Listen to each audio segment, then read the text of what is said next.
नमस्कार साथियों, स्वागत है आप सभी का हमारे YouTube चैनल टूडी कॉन्सेप्ट में। साथियों, हम पढ़ रहे थे कुंभा और हमने कुंभा की जो राजनीतिक उपलब्धियां हैं वो हमने क्या कर ली थी, पढ़ ली थी। साथ ही हमने देखा कुंभा की सांस्कृतिक उपलब्धियां। सांस्कृतिक उपलब्धियों में हमने देखा था कि कुंभा ने को जो राजस्थान की जो स्थापत्य कला है, सांस्कृतिक उपलब्धियों में देखते हैं स्थापत्य कला। और स्थापत्य कला में हम देखते हैं कि जो कुंभा है, कुंभा को क्या कहते हैं, राजस्थान की जो स्थापत्य कला उसका क्या कहा गया था, जनक कहा गया था। किसे? कुंभा को। कुंभा को क्या कहा गया था? कुंभा को कहा गया था राजस्थानी स्थापत्य कला का क्या कहा गया था, जनक कहा गया था। क्या कहा गया था? जनक कहा गया था। कुंभा ने किसका निर्माण कराया था? कुंभा ने पहली इमारत बनाई थी, कौन सी? विजय स्तंभ। कौन सी? विजय स्तंभ। किसका निर्माण करा है? विजय स्तंभ का। कब? 1440 से लेके 1448 तक क्या है इसका कार्य चला था। 1440 से 1448 तक क्या इसका कार्य चला था। इसके जो निर्माता थे वो कौन थे? जेता, पुंजा, नापा और पुमा। पुमा थे। इसके जो नाम है वो कीर्ति स्तंभ है। कीर्ति स्तंभ, विजय स्तंभ, विष्णु ध्वज, मयूर ध्वज, गुरुड़ ध्वज, भारतीय मूर्तिकला का अजायब घर कहते हैं। और जो भारतीय नहीं मूर्तिकला का अजायब घर और भारतीय मूर्तिकला का क्या कहते हैं? इसे शब्दकोश कहते हैं। 9 मंजिला इमारत है ये। 9 मंजिला इमारत है जो कि 122 फीट, तो क्या है ये 122 फीट है वो, ये ऊंचा है। और यदि हम इसकी बात करें 122 फीट ऊंचा और कितना है, 9 मंजिला है। इसमें जो 8वीं मंजिल है, 8वीं मंजिल के अंदर इसमें मूर्तियां हैं वो नहीं है। यानी कि 8वीं मंजिल में हमने देखा कि इसमें कोई मूर्ति नहीं है। 5वीं जो मंजिल है, 5वीं मंजिल में जो वास्तुकार थे, कौन? वास्तुकारों की क्या है? मूर्तियां है। 5वीं मंजिल है, उसमें किन की मूर्तियां है? 5वीं मंजिल में वास्तुकारों की क्या है? मूर्तियां हैं। वास्तुकार कौन कौन थे? जेता, पुंजा, पामा और नापा। इनकी क्या है? मूर्तियां हैं। तीसरी जो मंजिल है उसमें 9 बार अरबी भाषा में क्या लिखा है? अल्लाह। 9 बार अल्लाह लिखा हुआ है। इसकी तुलना जेम्स टोड ने किससे की है? कुतुब मीनार से की है। इसकी तुलना किससे की है? जेम्स टोड ने कुतुब मीनार से की है। तथा टॉर्जन टावर, एक जो विद्वान है उसने इसकी तुलना किससे की थी? टार्जन टावर से की। फ्रांस का एक विद्वान है जिसने इसकी तुलना किससे की थी? टार्जन टावर से की थी। फिर हम देखते हैं कि विजय स्तंभ में ये राजस्थान की पहली इमारत थी जिस पर क्या डाक टिकट जारी हुआ था। क्या जारी हुआ था? डाक टिकट जारी हुआ था। ये राजस्थान पुलिस, माध्यमिक शिक्षा बोर्ड और जो अभिनव भारत जो सभा है, संस्था है, उसका क्या है, ये प्रतीक रह चुकी है। फिर हम पढ़ते हैं इसी जो विजय स्तंभ है, इसी में क्या लगी हुई है कि कीर्ति स्तंभ प्रशस्ति। कौन सी? कीर्ति स्तंभ प्रशस्ति। ये जो कीर्ति स्तंभ प्रशस्ति है ये क्या बताती है? ये हमने देखा कि जो कीर्ति स्तंभ प्रशस्ति है ये कुंभा की जो उपलब्धियां उनके बारे में, कुंभा के जो निर्माण कार्य हैं, कुंभा की जो युद्ध में हार जीत है उनके बारे में कौन बताती है? कीर्ति स्तंभ प्रशस्ति बताती है। इसमें ये बताते हैं कि जो 9वीं मंजिल है वो बिजली गिरने से टूट गई थी। 9वीं मंजिल है वो किससे? बिजली गिरने से टूट गई थी। तो 9वीं मंजिल के पुनर्निर्माण की भी क्या इसमें बताया गया है। फिर आगे आता है एक कीर्ति स्तंभ। विजय स्तंभ के पास एक दूसरा स्तंभ है जिसका नाम क्या है? कीर्ति स्तंभ।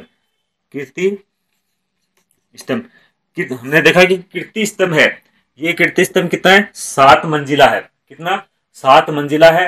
12वीं शताब्दी में बना हुआ है। कब? 12वीं शताब्दी में बना हुआ है। और इसका जो निर्माण है वो एक जैन व्यापारी था। कौन? जीजा शाह बघेला। जीजा शाह बघेलवाल। जीजा शाह बघेलवाल ने कीर्ति स्तंभ है इसका निर्माण कराया। इसमें जैनों के जो आदि गुरु हैं, जैनों के जो गुरु हैं आदिनाथ, उनको क्या है ये कीर्ति स्तंभ में ये समर्पित है। क्या? कीर्ति स्तंभ 7 मंजिला, 7 मंजिला 12वीं शताब्दी में बना था, 7 मंजिला है, 12वीं शताब्दी में बना है। कुमार ने बनाया था। कुमार के शासनकाल में जैन व्यापारी था जिसका नाम क्या था, जीजा शाह बघेरवाल। जीजा शाह बघेरवाल, बघेरवाल ने इसका निर्माण कराया था। भगवान आदिनाथ को ये क्या है, समर्पित है। किसे, भगवान आदिनाथ को ये समर्पित है। फिर हमने देखा था कि एक कवि था, कौन, कविराज श्यामल दास। कविराज श्यामल दास क्या कहता है कि मेवाड़ के, कौन, श्यामल दास क्या कहता है कि मेवाड़ के 84 दुर्गों में से 32 दुर्गों का निर्माण किसने कराया था, कुंभा ने कराया था। कितने, 84 में से 32 दुर्गों का निर्माण है वो कुंभा ने कराया था। जिसमें हम सबसे पहले देखते हैं कुंभलगढ़। कुंभलगढ़ है, उसका निर्माण एक मौर्य शासक था। कौन, मौर्य शासक था संप्रति। कौन, संप्रति ने कराया था। और इसका पुनर्निर्माण है वो कुंभा ने कराया था। पुनर्निर्माण किसने कराया था, कुंभा ने कराया था। संप्रति ने कराया था, लेकिन इसका पुनर्निर्माण है वो किसने कराया था, कुंभा ने कराया था। इसका जो वास्तुकार था वो कौन था, वास्तुकार हमने देखा है इसका मंडन को वास्तुकार था, मंडन था। ये मेवाड़ की क्या थी, संकटकालीन राजधानी थी। कुंभलगढ़ को क्या कहा गया है कि मेवाड़ की संकटकालीन राजधानी है, वो किसे बताया गया है, कुंभलगढ़ के किले को बताया गया है। फिर आगे ये जो कुंभलगढ़ का जो किला है वो मेवाड़ और मारवाड़ दोनों की क्या सीमाओं की क्या रक्षा करता है। तो इसे क्या कहा गया कि मेवाड़ मारवाड़ की सीमा का प्रहरी बताया गया है। मेवाड़ मारवाड़ की सीमा का प्रहरी है वो कौन सा है, कुंभलगढ़ है।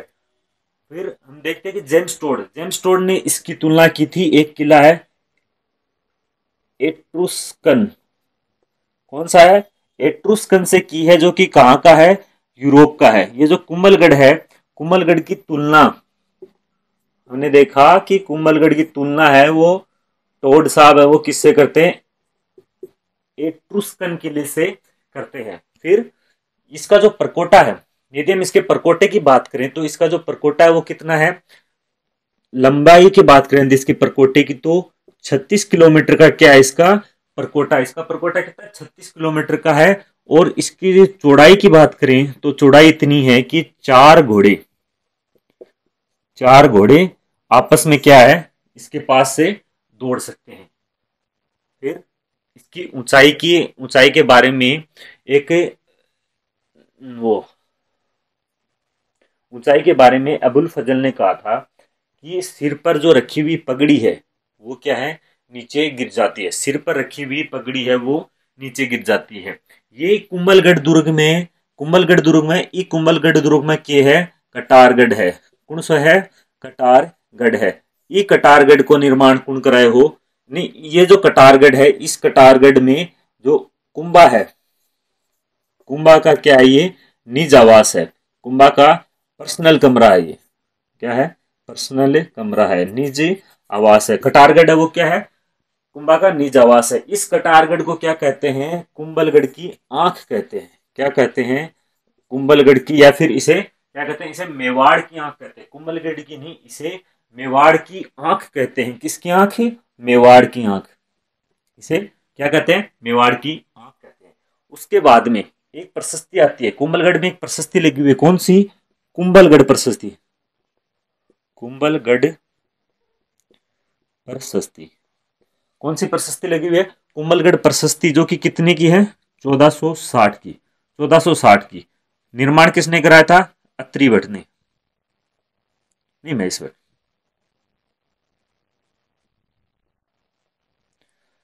कीर्ति स्तंभ प्रशस्ति ये कब की है, कुंभलगढ़ प्रशस्ति 1460 की है, कुंभा ने कराया था। इसमें कुंभा को क्या बताया गया है, इसमें कुंभा की दो विशेषता बताई गई। कुंभा को धर्म व पवित्रता का अवतार बताया गया, धर्म व पवित्रता का अवतार बताया गया है। करण व भोज के समान क्या बताया गया है, दानवीर बताया गया है। किसमें, कुंभलगढ़ प्रशस्ति में। कुंभा को क्या है, जो कि 1460 में लिखी गई थी महेश भट्ट ने, जिसमें कुंभा को धर्म व पवित्रता का अवतार बताया गया है, साथ में करण व भोज के समान दानवीर बताया गया है। ये था कुंभलगढ़।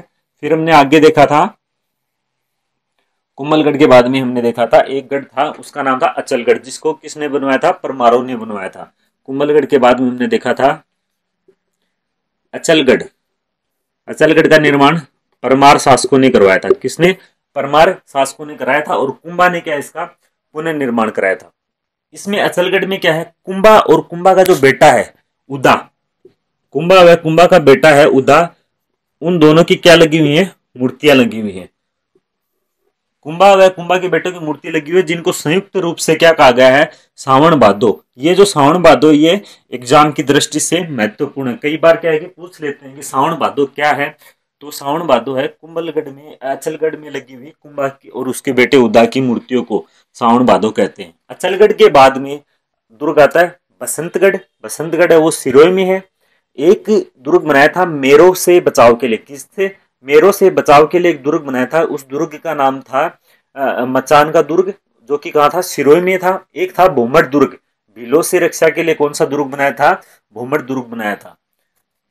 फिर हमने देखा था मंदिर। कुंभा ने कौन कौन से मंदिर बनाए थे? तो पहला बनाया था कुंभ श्याम मंदिर। मंदिर में कुंभ स्वामी, कुंभ स्वामी मंदिर।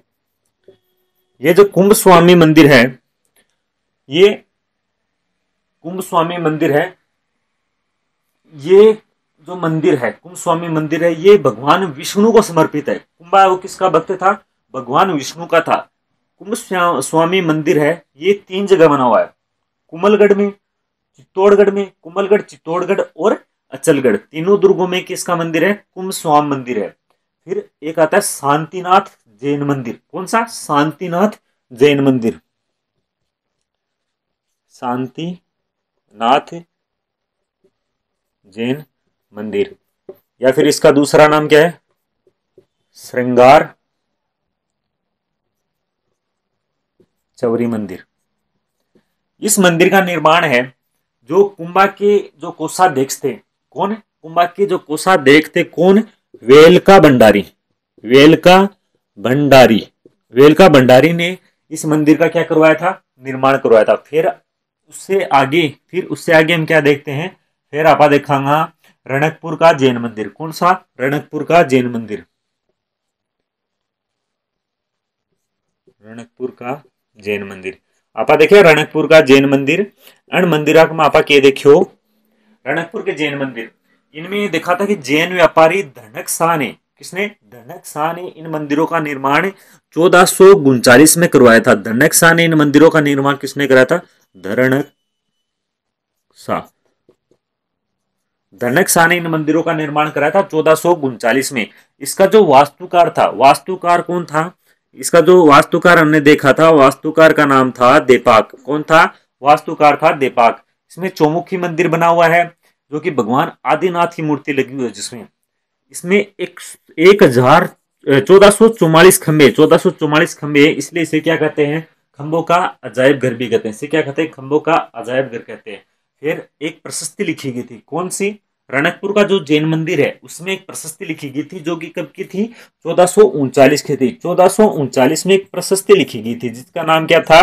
रणकपुर, रणकपुर प्रशस्ति। रणकपुर प्रशस्ति। रणकपुर प्रशस्ति में क्या बताया गया था कि जो बापा है, बापा व कालभोज, ये क्या है? अलग अलग है। अलग अलग है। बापा और कालभोज को किस में अलग अलग बताया गया है? रणकपुर प्रशस्ति में। और मुद्रा के लिए, मुद्रा के लिए नानक शब्द, नानक शब्द का इस्तेमाल किया गया है। एग्जाम में रणकपुर प्रशस्ति के बारे में भी पूछ सकते हैं। इंपोर्टेंट है रणकपुर प्रशस्ति भी। ये 1444 खंभों की प्रशस्ति, ये भी क्या एग्जाम की दृष्टि से प्रसिद्ध है। ये क्या थी? कुंभा की साहित्यिक उपलब्धियां थी। नहीं नहीं, कुंभा की स्थापत्य कला, जो स्थापत्य कला है वो थी, जिसमें कुंभा ने किलों का निर्माण कराया और मंदिरों का निर्माण कराया। अब हम देखते हैं कि कुंभा की साहित्यिक उपलब्धियां, सांस्कृतिक उपलब्धियों में अब हम देखते हैं साहित्यिक उपलब्धियां। कौन सी? साहित्यिक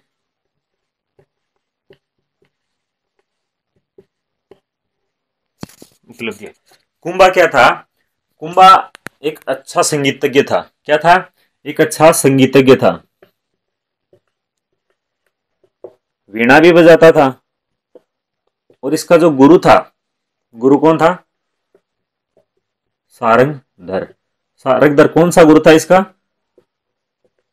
संगीत गुरु। संगीत गुरु कौन था? सारंगधर था। संगीत गुरु कौन था? सारंगधर था। अब कुंभा ने क्या है? पुस्तक लिखी। कुंभा ने पुस्तक लिखी। पहली पुस्तक थी इसकी सुधा प्रबंधन, कामराज, रत्तीसार। कौन सी? पहली सुधा प्रबंधन, दूसरी कामराज रत्तीसार।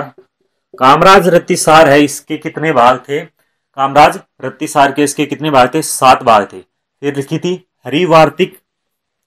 तीसरी पुस्तक कौन सी थी? हरि वार्तिका।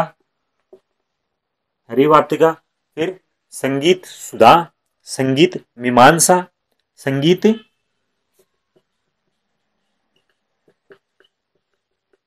सुधा, संगीत संगीत सुधा, संगीत मीमांसा, संगीत मीमांसा, संगीत क्रम दीपिका, संगीत क्रम दीपिका, संगीत क्रम दीपिका। और जो एक अंतिम पुस्तक थी वो कौन सी थी? संगीत राज। कौन सी थी? संगीत राज। संगीत राज के कितने भाग थे? 5। 5। पहले हम क्या, जो 5 भाग थे जिसमें पहला हमने क्या देखा था कि जो पाठ्य रतन कोश, पहले हम क्या किसी चीज को पढ़ते हैं तो पाठ्य रतन कोश, पढ़ने के बाद में क्या करते हैं उसको दोहराते हैं, मतलब गीत गाते हैं। तो गीत रतन कोश। जब गीत गाते हैं तो क्या होता है? डांस आता है। गीत गाते हैं तो क्या आता है? डांस आता है। तो उसे नृत्य रतन कोश। और जब डांस आता है तो डांस करने के लिए क्या चाहिए फिर? वाद्य, वाद्य रतन कोश। और फिर ये सब होने के बाद में क्या मिलती है लास्ट में? रस की अनुभूति। तो रस रतन कोश, रस रतन कोश। ये संगीत राज है। एग्जाम की दृष्टि से ये इंपॉर्टेंट है। ये जो पुस्तक है, कुंभा की जो पुस्तक है, ये एग्जाम में एक ना एक है वो पूछी जाती है। मतलब हर एक एग्जाम छोड़ के एक एग्जाम में ये क्या आती है? वापस रिपीट होती है। सुधा प्रबंध, कामराज रत्तीसार, हरिवार्तिका, संगीत सुधा, संगीत मीमांसा, संगीत क्रम दीपिका, संगीत राज। संगीत राज के कितने भाग थे? 5। पाठ्य रतन कोश, गीत रतन कोश, नृत्य रतन कोश, वाद्य रतन कोश, रस रतन कोश। फिर उसके बाद में कुंभा के ऊपर क्या लिखी गई थी? टीकाएं। कुंभा के ऊपर हमने देखा था, उसके बाद में कुंभा की क्या है? टीकाएं प्रसिद्ध हैं। टीकाएं प्रसिद्ध है। तो टीकाएं, टीकाओं में सबसे पहले टीका थी गीत गोविंद की टीका, जयदेव ने लिखी थी। क्या? गीत गोविंद की टीका किसने लिखी थी? जयदेव ने। क्या? जयदेव ने। ये जो है गीत गोविंद की टीका, इसको कुंभा ने क्या किया था कि कुंभा ने गीत गोविंद की टीका के ऊपर एक और टीका लिखी थी जिसका नाम क्या था? रसिक प्रिया। रसिक प्रिया। गीत गोविंद की टीका पर क्या लिखा था? रसिक प्रिया। किसने लिखी थी? जयदेव ने लिखी थी। एक थी संगीत रत्नाकर। एक कौन सी थी? संगीत रत्नाकर। संगीत रत्नाकर है वो किसने लिखी थी? सारंगधर ने। संगीत रत्नाकर किसने लिखी थी? सारंगधर ने। एक लिखी थी चंडी शतक। चंडी शतक। संगीत रचनाकर किसने लिखी थी? सारंगधर ने। सारंगधर ने। और जो संगीत चंडी शतक वो किसने लिखी थी? बाण भट्ट ने। बाण भट्ट ने। टीकाएं, टीकाओं में कौन सी? गीत गोविंद की टीका जयदेव ने। कुंभा ने क्या लिखी थी? रसिक प्रिया। संगीत रत्नाकर जिसकी रचना किसने की थी? सारंगधर ने। चंडी शतक, जिसकी रचना किसने की थी? बाण भट्ट ने की थी। कुंभा है एक अच्छा लेखक भी था। तो कुंभा ने क्या लिखे? नाटक भी लिखे। कुंभा ने कितने नाटक लिखे थे? 4 नाटक। कितने नाटक? 4 नाटक लिखे। 4 नाटक। 4 नाटकों में कौन कौन से थे? अतुल्य, अतुल्य चातुरी, कौन सा था? अतुल्य चातुरी, कौन सा? अतुल्य चातुरी। अतुल्य चातुरी के बाद में लिखी थी संगीत रत्नाकर, अतुल्य चातुरी, मुरारी संगत,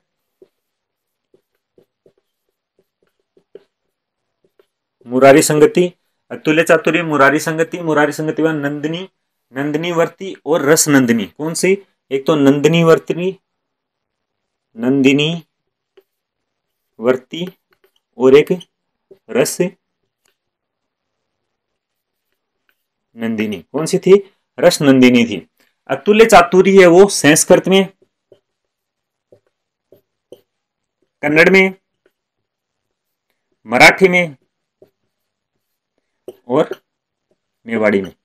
ये इन भाषा में यहां तक हमने पढ़ा था, यहां तक हमने पिछली क्लास में वो पढ़ा था। अब हम आगे क्या पढ़ेंगे? आगे हम पढ़ेंगे कुंभा के दरबारी विद्वान।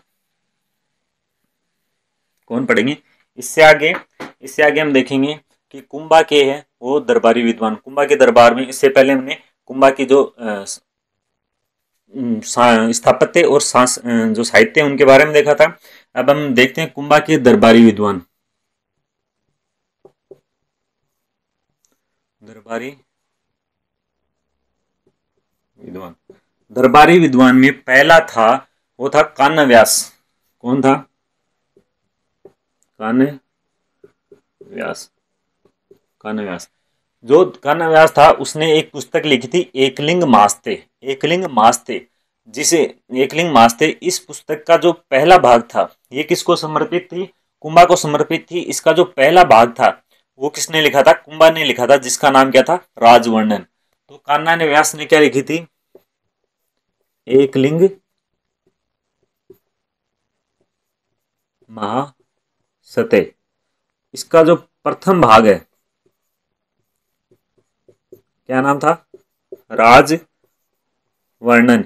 ये किसने लिखा था?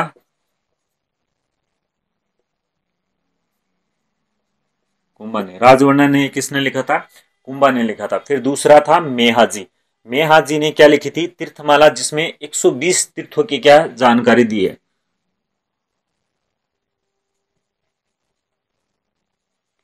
मेहाजी, मेहाजी ने क्या लिखी थी? तीर्थमाला। कौन सी? तीर्थमाला। तीर्थमाला में कितनी है? 120 तीर्थों की क्या है?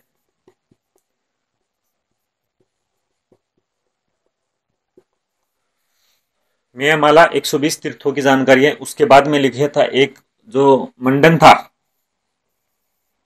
नंबर 3 पर मंडन। मंडन कौन था?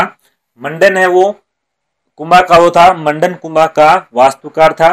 तो इसने क्या लिखी थी? वास्तुकार था तो इसने लिखी थी वास्तुकार। इसकी पुस्तक कौन सी थी?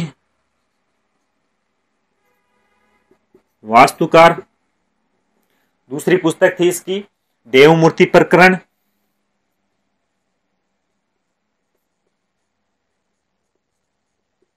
पहली पुस्तक वास्तुकार, दूसरी थी देवमूर्ति प्रकरण, तीसरी थी राजवल्लभ। कौन सी थी? वास्तुकार, देवमूर्ति प्रकरण, राजवल्लभ। राजवल्लभ के बाद में लिखी थी इसने जो ये जो राजवल्लभ है, राजवल्लभ के कितने थे? 14 अध्याय थे।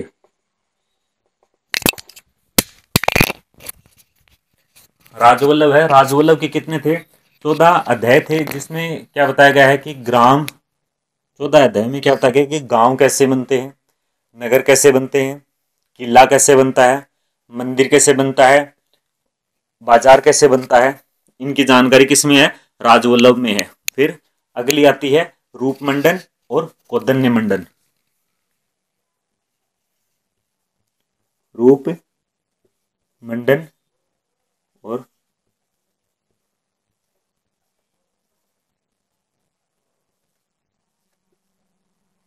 रूप मंडन में मूर्ति कला की जानकारी है और कौंडिन्य मंडन में किसमें? धनुष की। रूप मंडन और कौंडिन्य मंडन। मंडन ने कौन कौन सी लिखी थी? वास्तुकार, देवमूर्ति प्रकरण, राजवल्लभ। राजवल्लभ के कितने अध्याय हैं? 14 अध्याय हैं, जिसमें कैसे बताया गया गांव कैसे बनते हैं, शहर कैसे बनते हैं, बाजार कैसे बनना चाहिए, किला कैसे बनता है, इनकी क्या महल कैसे बनता है, मंदिर कैसे बनता है, इनकी जानकारी है। फिर रूप मंडन में मूर्ति कला की और कौंडिन्य मंडल है उसमें धनुष निर्माण की जानकारी दी गई है।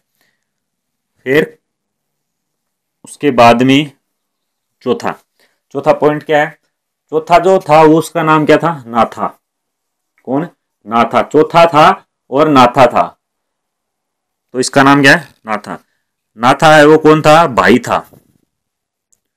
नाथा कौन था? ब्रो। ब्रो किसका था? मंडन का। नाथा, हु इज नाथा? नाथा ब्रो ऑफ मंडन। इसने क्या लिखी थी? एक ही पुस्तक लिखी थी, वास्तु मंजरी। फिर नाथा के बाद में मंडन, नाथा। नाथा के बाद में बेटा आता है कौन? गोविंद।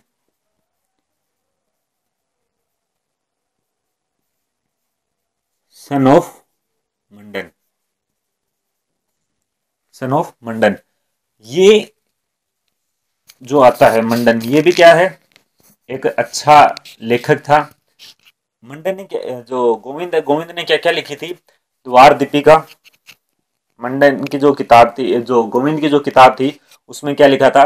द्वार दीपिका, उद्योतधारणी, कलानिधि, सार समुच्चय। इसकी 4 पुस्तकें हैं। कौन सी है? द्वार दीपिका।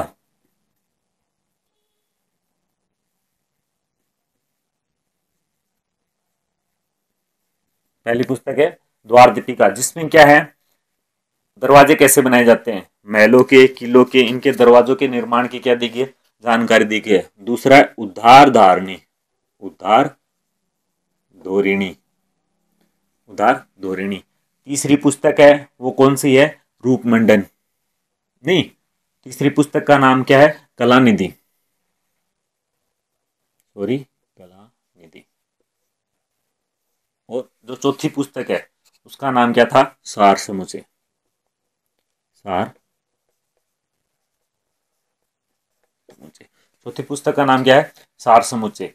ये जो कलानिधि है, इसमें मंदिर मंदिर मंदिर शिखर कैसे बनाया जाता है उसकी जानकारी है। और सार समुच्चय उसमें आयुर्वेद की, आयुर्वेद की जानकारी है।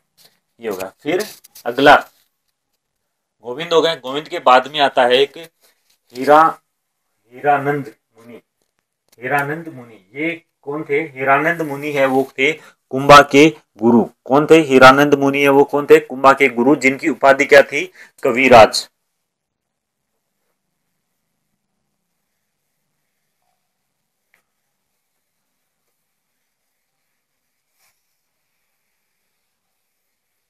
अगला कौन था?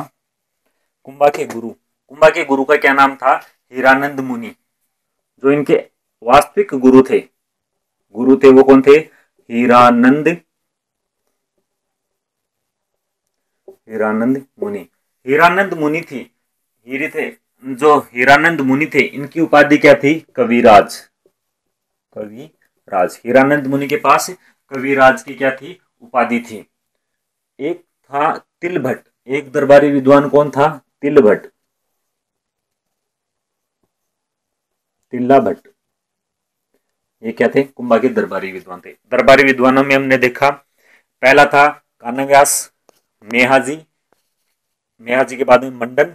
मंडन के बाद में मंडन का जो भाई था नाथा, और गोविंद जो मंडन का बेटा था। उसके बाद में हीरानंद मुनि, जो कि क्या थे? इनके गुरु थे।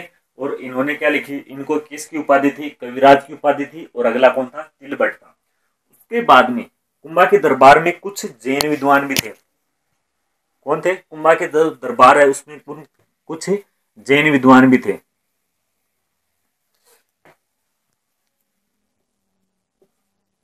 जैन विद्वान थे। जैन विद्वानों की हम बात करें तो जैन विद्वानों में पहला था सोमदेव। जैन विद्वानों में सोमदेव सूरी, सोमदेव सूरी है जैन विद्वानों में। कौन था?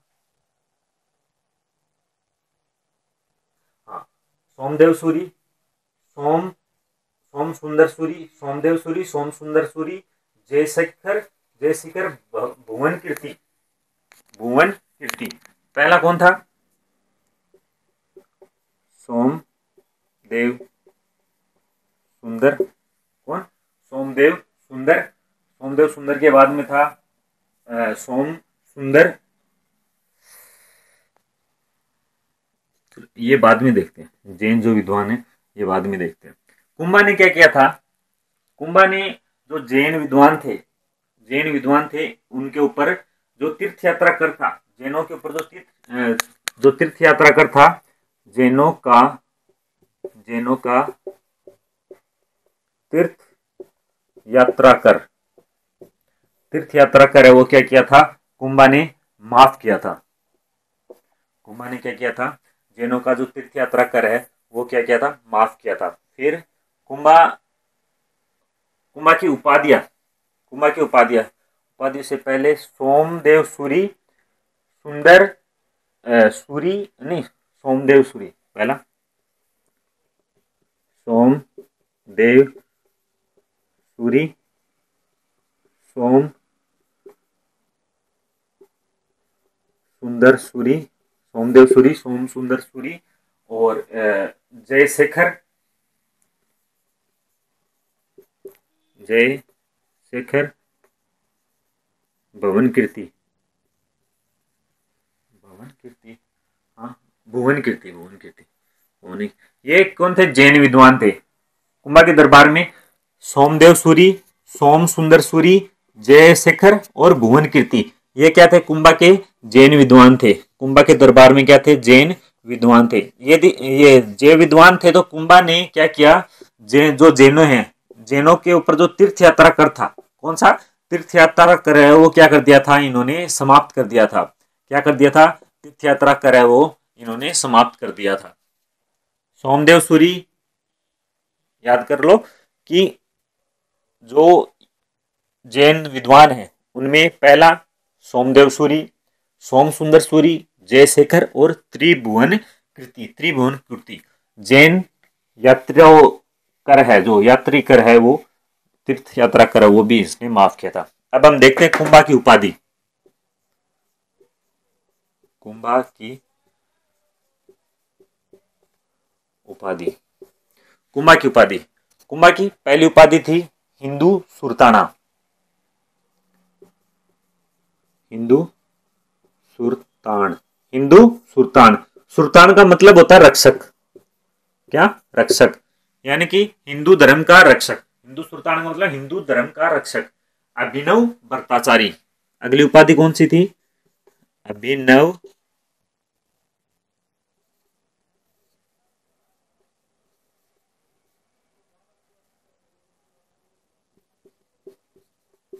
अभिनव भट्टाचारी। अगली उपाधि थी इसकी राणा रासो, साहित्यकार होने की वजह से राणा रासो। राणा रासो, राणा रासो क्यों? कि कुंभा है वो साहित्यकारों को क्या देता था? आश्चर्य प्रदान करता था। ये उपाधि किस लिए? साहित्यकारों को आश्चर्य प्रदान करने के कारण,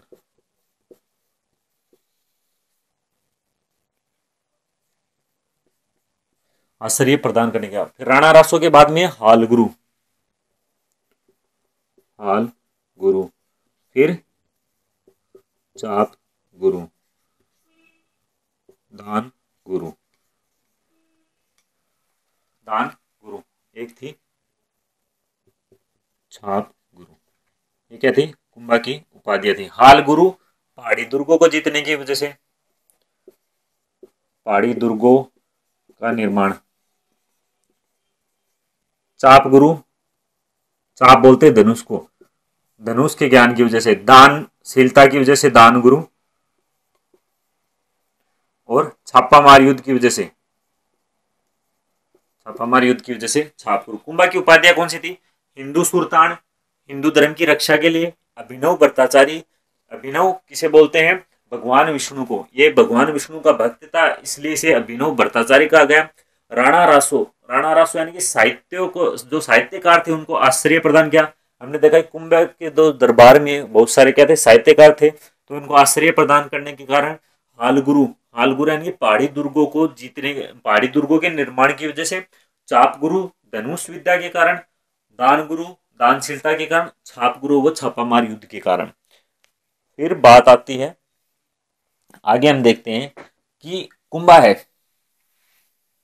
कुंभा है, कुंभा कहां बैठा था? कुंभा का जो निजावास था वो कौन था? कटारगढ़। कुंभा है वो कहां? बात आती है 1468 की। 1468 में कुंभा क्या कटारगढ़ में बैठा था।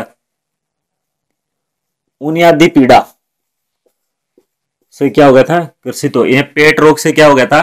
ग्रसित हो गया था बुनियादी पीड़ा से। तो मामा देव कुंड के पास में बैठा था। कहां पर? मामा देव कुंड। अब कोई तो ऐसे कहता है पेट की पीड़ा की वजह से, कोई कहता है कि कुंभा शिव भक्त भी था, तो शिवलिंग के, मामादेव कुंड के पास में शिवलिंग को क्या जल चढ़ा रहा था। उस समय उसका जो बेटा है, कौन? उदा, उदा ने क्या कर दी थी? कुंभा की हत्या कर दी थी। तो 1468 में कुंभा का क्या हो जाता है? चैप्टर क्लोज हो जाता है। क्या? कुंभा का चैप्टर क्लोज हो जाता है। 1468 में मामादेव कुंड के पास में उदा ने किसकी? कुंभा की हत्या कर दी थी।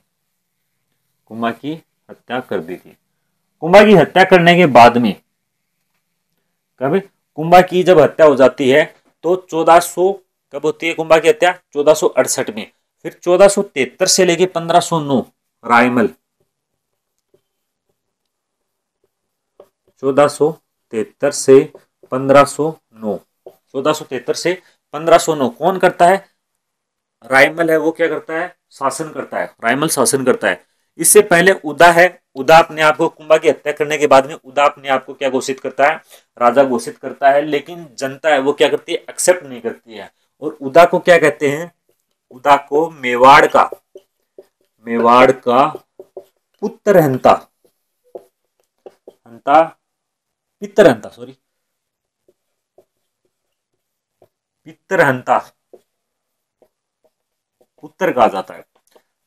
उदा को क्या कहा जाता है? मेवाड़ का पितरहंता, पुत्रहंता पुत्र कहा जाता है। रायमल ने 1473 से 1509 तक शासन किया। जब जनता ने इसे एक्सेप्ट नहीं किया तो जावर तथा दांडिमपुर, दो युद्ध होते हैं, एक जावर का युद्ध और एक दांडिमपुर का युद्ध। इन दोनों युद्धों में रायमल ने उदा को हराया था। जब उदा हार गया तो उदा भाग के कहां पे चला जाता है? उदा चला जाता है मालवा। कहां पर चला जाता है? मालवा। मालवा में शासक कौन था? गयास शाह। कौन था? गयास शाह। उदा कहां पे चला जाता है? उदा मालवा चला जाता है गयास का के पास। गयास का सोचता है कि गया मालवा के साथ मेवाड़ के पहले भी रिश्ते अच्छे नहीं थे, तो गयास का सोचता है कि ये तो मौका अच्छा है, और उदा के साथ डील करता है कि हम दोनों मिलकर रायमल की कहानी सलटा देंगे। लेकिन ऐसा नहीं होता है। उदा जब गयास खां से मिलकर वापस आ रहा होता है तो इसकी बिजली गिरने से क्या हो जाती है? बिजली गिरने से मृत्यु हो जाती है। उदा की बिजली गिरने से क्या हो जाती है? मृत्यु हो जाती है। कहते हैं कि जैसा करेगा वैसा भरेगा, और ऐसा ही क्या इसके साथ हुआ। फिर जो रायमल है, रायमल ने ये जो गयास शाह था इसको भी क्या पीट दिया, इसको भी क्या हरा दिया। फिर हम देखते हैं कि रायमल कौन था? रायमल है वो कुंभा का छोटा बेटा था, और जो आवल बावल की संधि हुई थी उस समय जो रायमल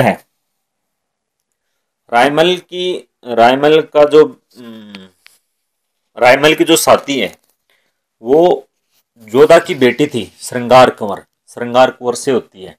अब रायमल की हम देखते हैं कि सांस्कृतिक उपलब्धियां,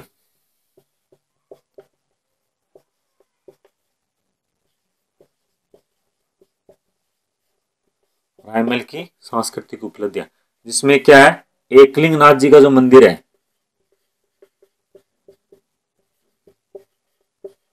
एकलिंग नाथ जी का जो मंदिर है, जिसका वर्तमान स्वरूप, वर्तमान स्वरूप है वो रायमल की देन है। एकलिंग मंदिर का वर्तमान स्वरूप है वो इसी ने कराया था। चित्तौड़गढ़ का जो चित्तौड़गढ़ है, चित्तौड़गढ़ में आद्य भूत शिव, कौन सा, आद्य भूत शिव मंदिर का निर्माण करवाया। कहां पर, चित्तौड़ में। किसका, आद्य भूत शिव मंदिर का निर्माण कराया। इनकी जो रानी थी श्रृंगार कंवर ने, श्रृंगार कंवर ने किसका निर्माण कराया, गोसुंडी की बावड़ी, गोसुंडी की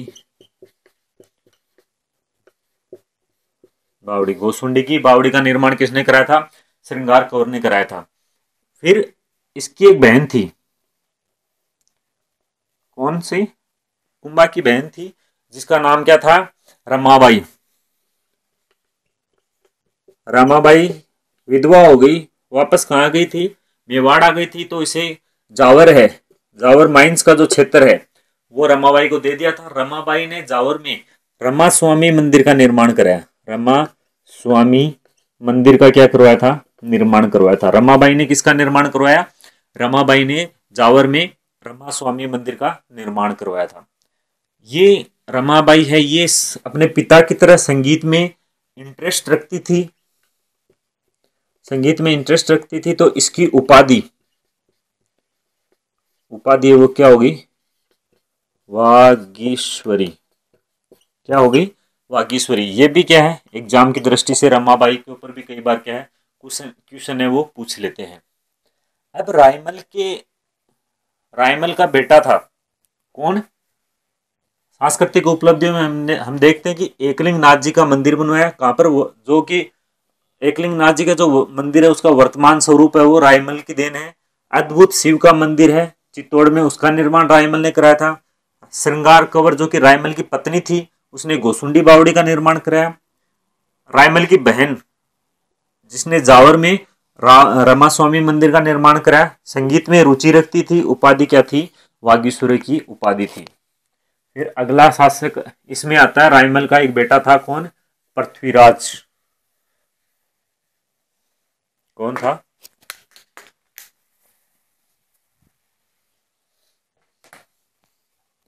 बेटा कौन था,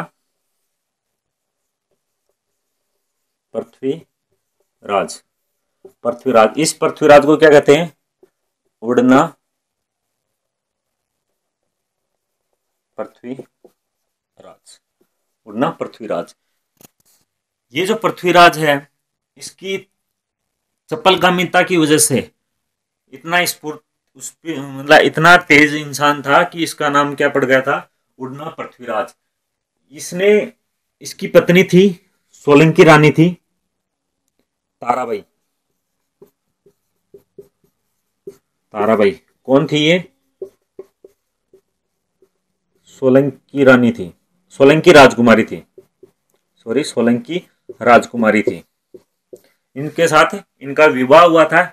इसी जो ताराबाई है उसके नाम पर अजमेर के किले का नाम क्या पड़ा था, तारागढ़। अजमेर के किले का नाम तारागढ़ इसी के नाम पर पड़ा था। पृथ्वीराज है, उसकी जहर खाने की वजह से क्या हो गई थी, मृत्यु हो गई थी। इसकी मृत्यु कैसे हुई, मृत्यु है वो जहर की वजह से हुई। इसकी जो छतरी बनी हुई है, इसकी इसकी 12 खंभों की छतरी बनी हुई है कुंभलगढ़ के अंदर। कुंभलगढ़ के अंदर पृथ्वीराज की क्या छतरी बनी हुई है, कितनी की, 12 खंभों की। कहां पर है, कुंभलगढ़ में।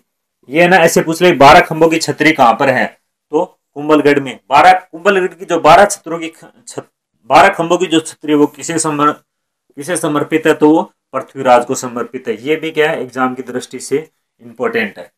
और एक वो जो घुसुंडी की बावड़ी है उसका निर्माण किसने कराया था, श्रृंगार कंवर ने कराया था। वो भी क्या है, एग्जाम की दृष्टि से महत्वपूर्ण है। फिर अगला, पृथ्वीराज का भाई था एक, कौन, जयदेव।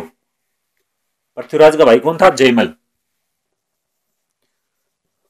जयमल, ये जयमल है, ये सोलंकियों से लड़ता हुआ मारा गया। किनसे,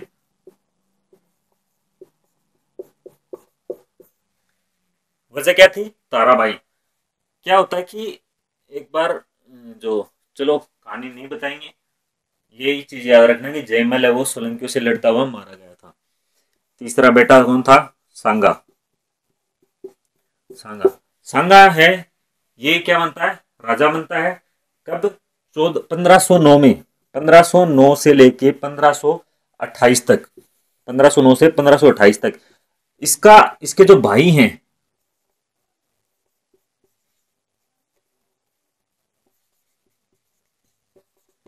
भाइयों के साथ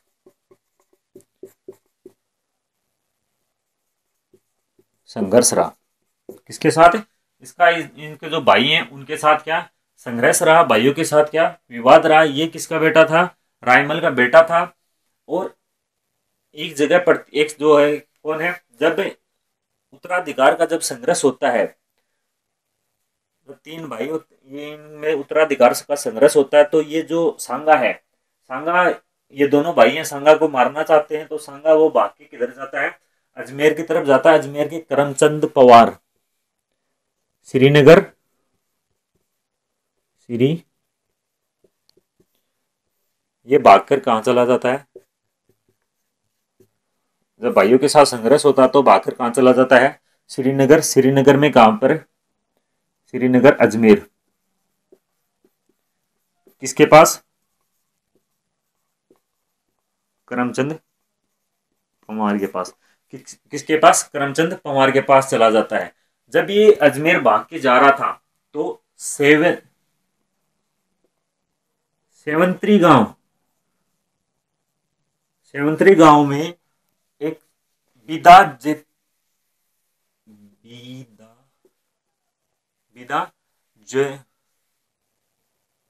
जेतमालोत, कौन, विदा विदा जेतमालोत है, वो क्या अपना घोड़ा देता है, अपना घोड़ा देकर किसकी सहायता करता है, सांगा की सहायता करता है। और ये इस वजह से विदा जेतमल होता है वो पृथ्वीराज सोलंकी, और जो पृथ्वीराज और जो जयमल है वो इसे क्या कर देते हैं, हरा देते हैं।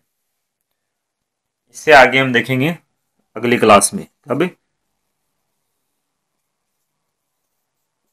नेक्स्ट क्लास में देखेंगे। इससे पहले हमने आज क्या क्या देखा उसे एक बार रिपीट कर लेते हैं थोड़ा। हमने देखा कि कुंभा के जो दरबारी हैं कान्यव्यास, दरबारी कान्यव्यास के बारे में देखा, जिसने एक लिंग महासत्य लिखी थी। मेहाजी के बारे में देखा, मेहाजी के बारे में देखा, मेहाजी ने क्या लिखा था, तीर्थमाला लिखी थी, 120 तीर्थों की जानकारी थी। मंडन, मंडन ने लिखा था, मंडन ने वास्तु मंजरी, राजवल्लभ, देव मूर्ति प्रकरण, ये जो पुस्तकें हैं मंडन की, इनसे क्या क्वेश्चन आता है, कैसे ऐसे पूछ लेते कि मूर्ति कला की जानकारी कौन सी पुस्तक से मिलती है, मूर्ति कला की जानकारी कौन सी पुस्तक से मिलती है, तो ऑप्शन में आ जाता है देव मूर्ति प्रकरण, रूप मंडन, कोदन मंडन, राजवल्लभ। तो देखते हैं मूर्ति, देव मूर्ति प्रकरण, मूर्ति नाम आ रहा तो डायरेक्ट ऑप्शन में वो टिक कर देते, जबकि वो गलत होता है, उसका जो जानकारी मिलती है वो रूप मंडन में मिलती है। उसके बाद में उसका भाई नाथा, नाथा ने लिखी थी वास्तु मंजरी, उसका बेटा था गोविंद, गोविंद ने क्या लिखा था, गोविंद ने द्वार दीपिका, द्वार दीपिका, कला निधि, समुचे सार, फिर हीनानंद उसके गुरु थे। अगला था तिलबट, जैन विद्वान थे जिनमें सोमदेव सूरी, सोम सुंदर सूरी, जयशेखर और भुवन कीर्ति, जैनों पर जो तीर्थ यात्रा कर लग रहे थे वो माफ किया। और कुंभा की जो उपाधियां, हिंदू सुरताना, अभिनव भट्टाचारी, अभिनव भट्टाचारी, हाल गुरु, चाप गुरु, दान गुरु और छाप गुरु। फिर राणा कुंभा है उसकी हत्या हत्या कब की थी? 1468 में। 1468 में मामादेव कुंड के पास कौन कर देता है? उसका बेटा उदा इसकी हत्या कर देता है। इसकी हत्या के बाद में उदा क्या बन जाता है? शासक बन जाता है। लेकिन जो जनता है वो उदा को क्या नहीं करती है? एक्सेप्ट नहीं करती है। उदा को एक्सेप्ट नहीं करती है। तो फिर जो रायमल है वो 1423 से लेके 1509 तक शासन करता है। तो उदा व जो रायमल है उसके मध्य युद्ध होते हैं। कौन सा?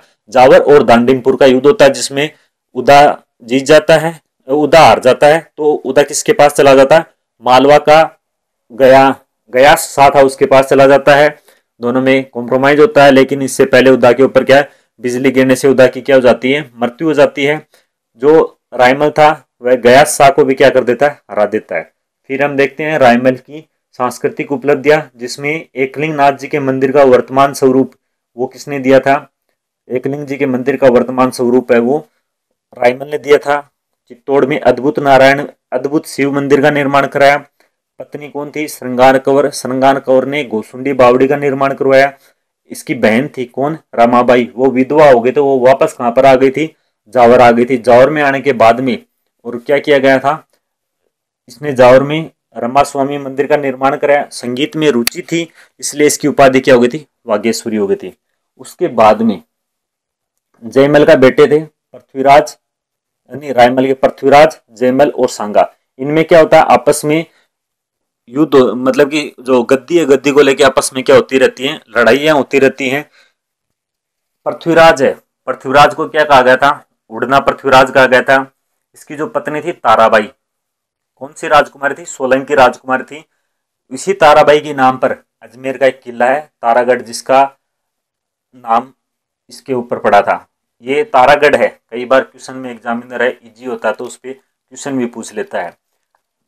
कुंभा की छतरी बनी हुई है। जहर खाने की वजह से कुंभा की मृत्यु हो जाती है। और कुंभा की जो छतरी है वो कहां पर बनी हुई है? कुंभलगढ़ में 12 खंभों की छतरी है। ये भी परीक्षा की दृष्टि से क्या है?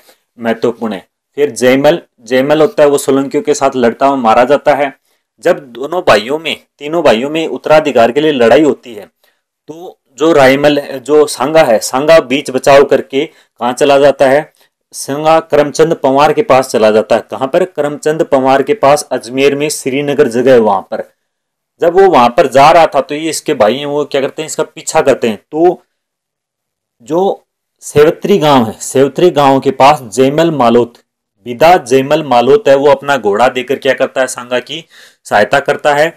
और जो जयमल और पृथ्वीराज है उनके साथ लड़ता हुआ वो मारा जाता है। इससे आगे हम सांगा के बारे में पढ़ेंगे अगली क्लास में। तब तक के लिए धन्यवाद। चैनल को लाइक करें, सब्सक्राइब करें और शेयर करें। धन्यवाद। राम राम सा, खमा गणी। ये जो कुंभा है मेवाड़ में एग्जाम की दृष्टि से एक महत्वपूर्ण टॉपिक है। कुंभा है ये एग्जाम की दृष्टि से एक महत्वपूर्ण टॉपिक है। जब अपना ये जो मेवाड़ है यानी कि गुहिल वंश है, ये अपना जब गुहिल वंश समाप्त हो जाता है उसके बाद में हम क्वेश्चन लेके आएंगे। अब तक एग्जाम में आए हुए हैं वो क्वेश्चन लेके आएंगे और उन क्वेश्चनों के ऊपर हम क्या करेंगे? डिस्कस करेंगे। क्वेश्चनों के ऊपर जैसे एक टॉपिक खत्म होता है, एक टॉपिक खत्म होने के बाद में एग्जाम में जितने भी क्वेश्चन आए हुए उस टॉपिक के ऊपर, वो क्वेश्चन है एक दिन लगे चाहे एक क्लास लगे चाहे 2 क्लास लगे, 1 या 2 क्लासों में हम वो क्वेश्चन है वो सारे कवर कर लेंगे। 2 नहीं तो हम 3 क्लासों में, तो यदि कोई टॉपिक बड़ा है तो हम 3 क्लासों में वो क्वेश्चन है वो सोल्व कर लेंगे। उन क्वेश्चनों से वो क्वेश्चन पढ़ने के बाद में और आप तैयारी करते हो तो मैं ऐसे नहीं कर रहा हूँ कि इस मेरे चैनल से पढ़ के करो, नहीं। आप यदि तैयारी कर रहे हो तो आप मेरे चैनल के थ्रू आप रिवीजन कर सकते हो, क्योंकि मैं आपको जो फैक्ट है, जो फैक्ट चीज है जो एग्जाम में आ सकती हैं वही मैं आपको पढ़ाता हूँ। बेवजह की कोई चीज है वो आपको देखने को नहीं मिलेगी। बिंदास रहिए और एकदम से जम के तैयारी कीजिए। मैं ऐसे नहीं कह रहा हूं कि मैं आपका सिलेक्शन करवा दूंगा, 100% दावा नहीं करता, लेकिन हाँ मैं ऐसे कहता हूं कि मेरी वजह से आपका सिलेक्शन नहीं रुकेगा। इसलिए आप है वो मन लगा के तैयारी करें। हम क्वेश्चन लेके आएंगे, क्वेश्चन भी सोल्व करेंगे। जैसे जैसे हम क्वेश्चन सोल्व करेंगे अपना जो टॉपिक है वो क्या है, क्लियर होता जाएगा। हमें भी क्या है, पता चलता जाएगा कि भाई हाँ ये है अपना टॉपिक है वो क्लियर हो गया है। और जब टॉपिक के बाद में क्वेश्चन सोल्व करते हैं तो हमें पता चल जाता है कि हमारे कितना तैयार हुआ है ये टॉपिक। ओके, धन्यवाद, मिलते हैं कल की क्लास में, तब तक के लिए गुड बाय।